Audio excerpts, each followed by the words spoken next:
শুরু হচ্ছে আজকের গল্প দাই। কলমে মাধবী ভট্টাচার্য। রান্নাঘরের লাগোয়া আতুর ঘর। ছোট্ট ঘরটিতে প্রসূতি এবং নবজাতকের জন্য বিছানা, আলমারি আর ছোট্ট একটা আলনা। বিছানা লাগোয়া একটা টেবিল রাখা হয়েছে প্রসূতির খাওয়ার সুবিধার জন্য। টেবিলে দুই কোণে ভর দিয়ে বিছানায় বসে আছে সেজুতি। নবজাতক অকাতরে ঘুমোচ্ছে বিছানার এক কোণে। একটু আগে ব্রেস্ট ফিডিং করিয়ে ওকে ঘুম পড়িয়ে রেখেছে।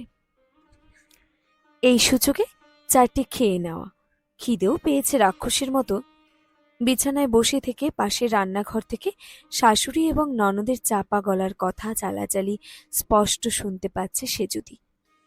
ছোট ননদ ভাত বাড়ছে, বৌদিকে খাবার দিয়ে তারপর স্নানে ঢুকবে সে।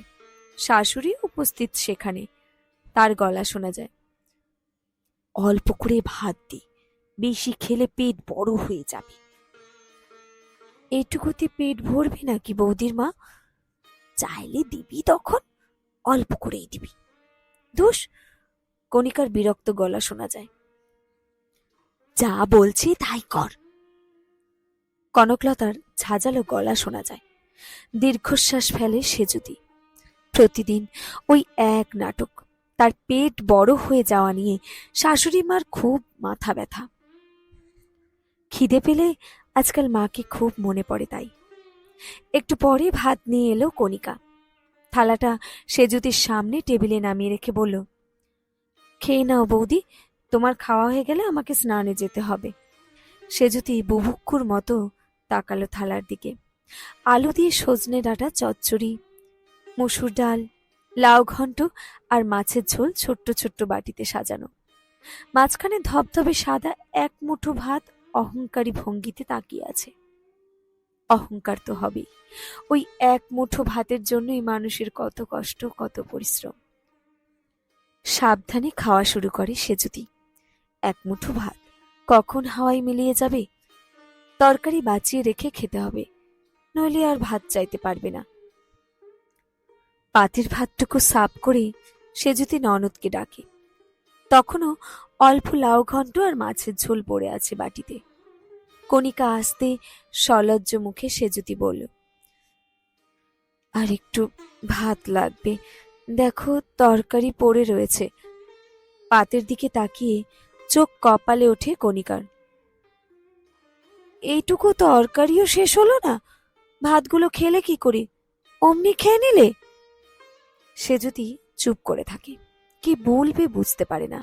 কণিকা মায়ের পরামর্শ মতো আবার এক মুঠো ভাত পাতে ঢেলে দেয়। চাপা গলায় বলে, তরকারি চাইলেই তো দিতাম, আবার ফেলে রাখলে কেন দুটো ভাতের জন্য?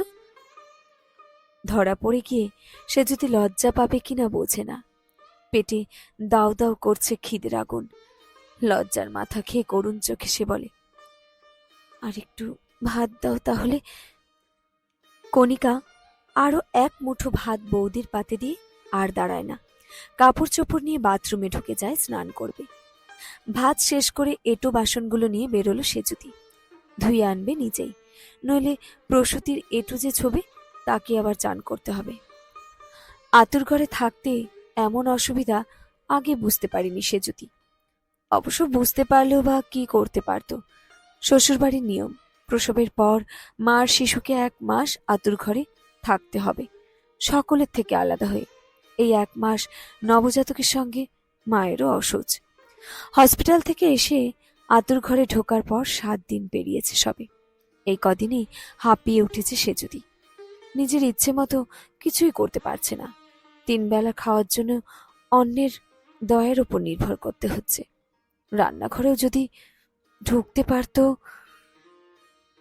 দিনের বেলাটা তাও ঠিক আছে, দুপুরে 2টো ভাত তো খেতে পায়, কিন্তু সন্ধ্যা লাগলে সেই যে 2টো রুটি আর একটা তরকারি ওকে ধরিয়ে দেওয়া হয়, এরপর সারা রাত খিদেই চোখে অন্ধকার দেখলেও কোনো খাবার জোটে না। শাশুড়ির আদেশে সন্ধ্যার পর প্রসূতির আর কিছু খাওয়ার অনুমতি নেই। একটা একটা করে দিন গণে সেজুতি। কোনো মতে 1টা মাস পেরিয়ে গেলেই মুক্তি।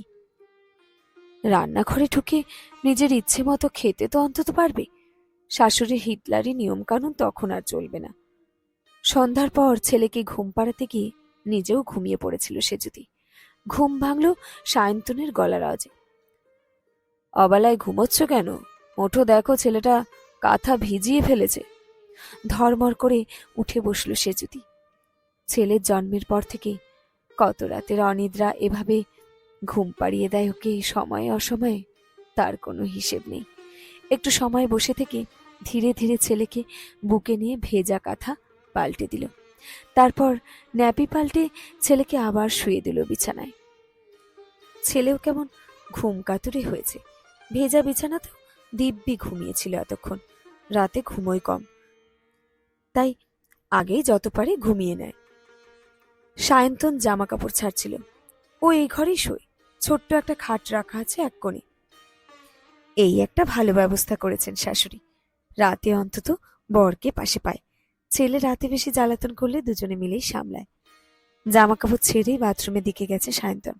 হাত মুখ ধুয়ে চা খেয়ে আসবে। সেজুতি তো সন্ধ্যা লাগতেই খাওয়া সারা। 2টো রুটি, 5 মিশালি সবজি আর 1 কাপ লাল চা। বিতৃষ্ণা চলে আসে। এই খাবার খেয়ে কাটাতে হবে সারা রাত। খাবারের কথা বারবার বলতেও নিজেকে কেমন হ্যাংলা মনে হয়, আর না বলতে পারার কারণে মনে রাগটা রয়ে যায় ওর।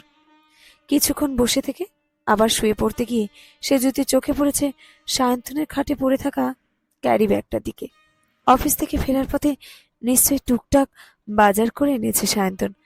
ব্যাগটা ভুল করে এখানেই ফেলে গেছে। বিছানা থেকে নেমে দেখতে গেল সে যদি কি কি এনেছে সায়ন্তন। বড় 1 প্যাকেট বিস্কুট, একটা টুথপেস্ট, চা পাতার প্যাকেট আর 4টে আপেল। নাড়াচাড়া করে সরে আসতে গিয়েও থমকালো সেজুতি। বিস্কুটের প্যাকেটটা তুলে নিয়ে দেখল অরেঞ্জ ক্রিম বিস্কুট। জিনিসগুলো রেখে দিয়ে সে শুয়ে পড়ল। সে চোখ লেগে গেছিল। খুলতে হলো সায়ন্তনের গলার আওয়াজে। ঘুমিয়ে পড়লে নাকি? না, তোমার চা খাওয়া হলো?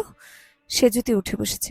এই তো খাবো, বাজার এনে ভুলে গেছি, নিয়ে যাই জিনিসগুলো। বিস্কুটের প্যাকেটটা রেখে যাও। কেন? মা বলেছেন সন্ধ্যার পর কিছুই খেতে নেই, কিন্তু আমার তো খিদে পায়। মা তো ভালোর জন্যই বলে, আর তো কয়েকটা দিনের ব্যাপার। অত ভালো দরকার নেই আমার, বিস্কুটের প্যাকেটটা রেখে যাও। আজও পেটুক তো তুমি। কথাটা বলে বিস্কুটের প্যাকেট রেখে গেল সায়ন্তন।